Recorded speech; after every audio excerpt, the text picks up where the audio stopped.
حضرت داتا علی حجویری رحمت اللہ علیہ نے شیخ ابو طاہر رحمت اللہ علیہ ایک بزرگ کا ذکر کیا ہے.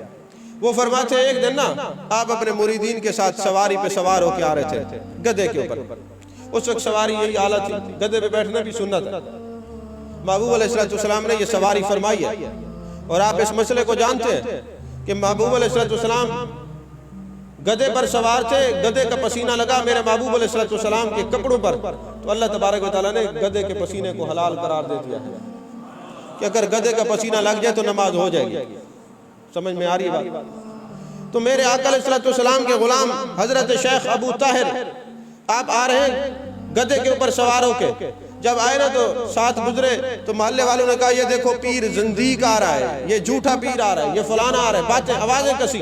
جو ساتھ مریدین تھے اس سے لڑنے کے لیے دوڑے. آپ نے فرمایا اگر تم ان کو کچھ نہ کہو تو چلو آستانے پہ تمہیں ایک راز کی بات بتاتا ہوں.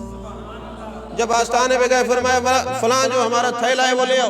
تھیلا لے آئے تو وہاں پہ خطوط تھے، اس میں لکھا تھا شیخ الاسلام، شیخ المشائخ، فلاں فلاں فلاں القابات تھے. آپ نے فرمایا دیکھو انہوں نے وہ القابات دیے ہیں جو میرے اندر نہیں تھے. اگر تم نے ناراض ہونا ہے تو جاؤ پہلے جو میرے القابات دیے ہیں جو مجھ میں نہیں ہیں ان کو انعام دو، تب تمہارا حق بنتا ہے کہ ان کے ساتھ ناراض ہو.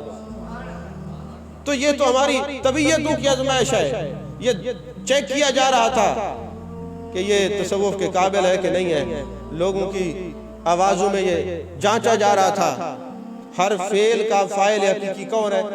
اللہ. تو اللہ نہ چاہتا تو یہ آوازیں کون کستا؟ یہ اس لیے تھی کہ دیکھا جائے یہ تصوف کے دعوے دار تو ہیں، گویا تصوف پر عمل کرنے والے بھی ہیں یا صرف دعوے دار ہیں. عمل کرنا پریکٹیکلی طور پہ ایک اور بات ہے، دعویٰ کرنا اور بات ہے. کہا یہ تمہارا امتحان نہیں ہے، میرا امتحان تھا. یہ مجھے چیک کیا جا رہا تھا کہ میں تصوف کے قابل بھی ہوں کہ نہیں ہوں. تم سمجھتے ہو تصوف شاید کوئی نئی چیز ہے؟ نہیں، تصوف شریعت سے جدا نہیں ہے. اپنے آپ کو اپنی ہستی کو مٹا دینے کا نام تصوف ہے.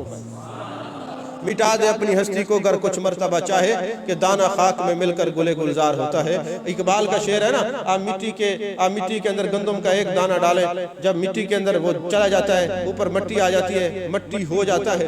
پھر آپ دیکھتے ہیں گندم کے ایک سیٹے کے اوپر 80 دانے لگتے ہیں. تو جب تک وہ کوئی صوفی، کوئی عارف، کوئی مرید گم نہیں ہو جائے گا، اپنے آپ کو مٹا نہیں دے گا، اس کو پھل پھول نہیں لگیں گے. پھل تبھی لگیں گے جب اپنے آپ کو مٹا دے گا.